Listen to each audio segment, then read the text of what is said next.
ஒரு சாவுக்கு, ஒரு தண்டிக்கப்பட்ட குற்றவாளியோட மரணத்தின் இறுதிச் சடங்குக்கு எதற்கு 1700 காவல்துறையினர்?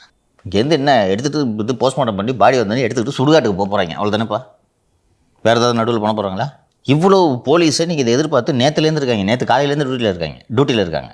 அவங்க ஃபேமிலிக்கிட்ட போஸ்ட்மார்ட்டம்லாம் முடிஞ்சு சாயங்காலம் கொடுத்துருக்காங்க. அவங்க நாகேந்திரன் மனைவி விசாலாட்சி என்று நினைக்கிறேன், அவர் எங்கள் தரப்பு மருத்துவர் ஒருவர் இந்த போஸ்ட்மார்ட்டத்தின் போது கூட உடனிருக்க வேண்டும் என்று அவர்கள் தொடுத்த வழக்கில் நீதிமன்றம், உங்கள் தரப்பு மருத்துவர் என்று இல்லை, அரசு சாராத வேறொரு மருத்துவர், இன்னொன்று திருநெல்வேலியே தூத்துக்குடியிலே மெடிக்கல் காலேஜில், அங்கே மெடிக்கல் காலேஜில் இருக்கவர் இங்கே போஸ்ட்மார்ட்டத்தை கண்டக்ட் பண்ணணும் நல்ல ஆர்டர் போட்டிருக்காரு. ஜஸ்டிஸ் சதீஷ்குமார் போட்டார். என்டையர் திங் ஷுட் பி வீடியோகிராஃப்டு என்று நல்ல ரிலீஃப் கொடுத்துருக்காரு. இதெல்லாம் பண்ணி முடியறதுக்கு நேற்று சாயங்காலம் ஆகிடுச்சு. போலீஸு ஐஸ்கிரீமு இப்போவே போய் போதைங்க.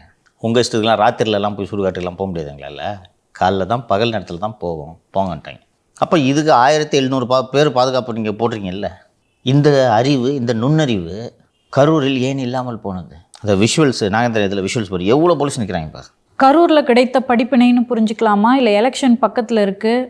வேண்டுமென்றே தான் கரூரில் போதுமான பாதுகாப்பு வழங்கவில்லை.